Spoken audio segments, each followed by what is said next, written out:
Arrest made after violence at West Indian Day Parade. Horseshoe crab study shows severe decline. Trump awards Giuliani Medal of Freedom. MTA data reveal subway delays and voices from South Jamaica.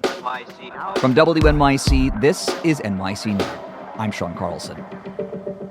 Authorities are investigating multiple incidents of violence that closed out the West Indian Day Parade Monday night. Police say while the parade was still going on, gunshots hit a man and woman near Eastern Parkway. Then around 6 at night, they say someone slashed a man several times, also near the parade route on Eastern Parkway. Roughly an hour later, a man was shot in the shoulder and chest near Classen Avenue and Eastern Parkway. Around the same time, police say a gunman shot a man in the neck and right leg and a woman in the ankle a few blocks from the parade route. One man is under arrest in that attack. He's been charged with criminal weapons possession. Police say all the victims are in stable condition. The Long Island Sound region's horseshoe crab population has been in severe decline over the last 2 decades. That's according to a newly released study. From WSHU in Connecticut, Sabrina Garone reports it comes amid a push in New York to ban their harvest. The journal Nature took a look at 6 data sets across both sides of the Sound and in the middle of the water. It found declines averaging between 3 and 9% each year over 20 years.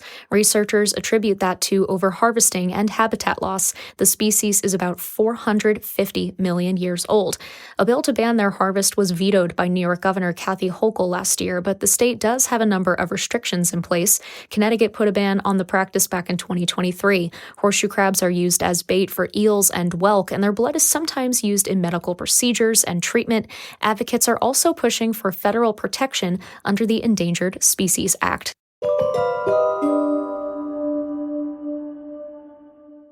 President Trump says he's awarding former New York City Mayor Rudy Giuliani the Presidential Medal of Freedom. That's just days after Giuliani was injured in a serious car crash.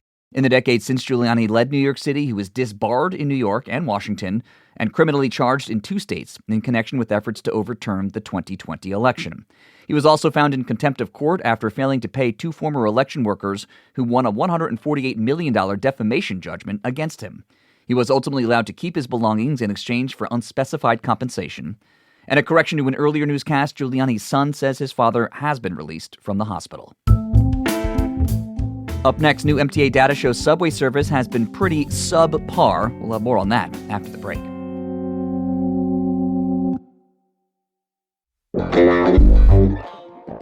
New MTA statistics show subway service went down the tubes this summer. WNYC's Ramsey Khalife reports how long-standing infrastructure problems are upending commutes for thousands. Lisa Girdar says she had a front row seat to this summer's subway horror show. I had to pick up my son from one of his events at his school. I was like an hour delayed in picking him up, even though I started on time. A whole hour you were delayed? Yeah, I was delayed a whole hour. They were saying there was a signal problem or something. She was riding the E train from Belrose in Queens to Lower Manhattan. New MTA data shows July was the worst month on record for train delays because of broken infrastructure, like signal failures and track damage. Was he upset at you? Oh, well, of course, he was upset. It's been a rough summer for strap hangers. There were 2 power outages at the West 4th Street subway station in 1 week, sparking lengthy delays across the city. A heavy storm flooded the 1 train and closed the line down for hours. Governor Hochul and the state legislature committed billions of dollars earlier this year for the MTA to upgrade the subway's oldest infrastructure, some of which dates back to the 1920s. The money is committed, but it'll take years for riders to feel its benefits. Danny Perlstein is with the transit advocacy group Riders Alliance. In some respects, we've been living on borrowed time, right? The system nearly fell apart 50 years ago. Now the signals, the electrical systems, the structures, the tunnels, all need that level of TLC that they haven't gotten in generations. Those chickens are roosting right now. Major incidents, defined as events that delay 50 or more trains, also spiked in June and July. The city hasn't seen that many in a summer since 2018. That's WNYC's Ramsey Khalife. WNYC's Community Partnerships Desk regularly partners with the nonprofit Street Lab to highlight stories from neighborhoods across New York City. We recently spent time on 109th Avenue in South Jamaica, Queens. Here are a few of the voices from the community. My name is Nicholas Haskins. I'm 70 years old, and I'm a senior here in Jamaica, Queens, New York. it's so nice that someone is doing things for the children, that they can come out and play, learn things instead of being boxed in. But there's something that needs to be made more different for the seniors. The seniors don't come out like they should. I come out practically every day, and I have a few friends, they come out, but I know there's plenty of other seniors that don't have the advantage or the luxury to do so. And I wonder about them and I worry about them because I see some of them get in the cars to go to the doctor, come back, go right up. Is that all they have left? So, for the future, I hope to see more of seniors and people and children out enjoying their lives. Because when you come out and participate with your neighbors and your friends, everything gets better. My name is Aisha Ford. I am from East New York, Brooklyn. I am at a Unity event in South Jamaica, Queens, to support the children here in the neighborhood. They have different activities over here for them to do. Every summer, I'll come and I help or do as much as I can. Sometimes I donate to them as well. I love to give back.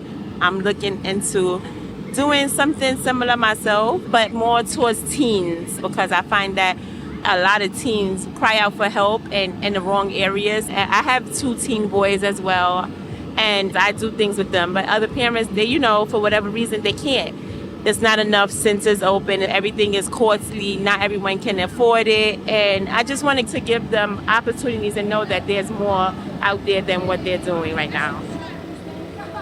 My name is Kamala Sandiford. I am a 60-year-old educator, and I'm out here in South Jamaica. I've been an educator for 29 years. I live in the community now. I live in Jamaica, Queens, so this is dear to my heart. I grew up in Brooklyn in a poor community, but the parents and the educators made a difference for me. And so that's why I always feel like it's not where you're at, it's what you do with what you get. My name is Kenny McLemore, and I'm currently the president of Family Union in our community, which operates out of South Jamaica, Queens. We started back in 2014 at a mentoring program, which I ran out of here in South Jamaica. And 2021, I decided to get my own organization where I felt that I was able to do more. Family Unity in our community is about connectivity to the community. We have after-school program, day camps, and activities that we provide, fun and games, educational games. We take them on field trips as well. I am 67 years old, and I would like to get the organization to a point where I can sit back and admire it. And I hope to get each individual educated on how to grow in your community and take it to another level and bring up another youngster and teach them the same way they were being taught. Those are the voices from 109th Avenue in South Jamaica, Queens, as part of our partnership with the nonprofit Street Lab. Thanks for listening to NYC Now from WNYC. I'm Sean Carlson. We'll be back tomorrow.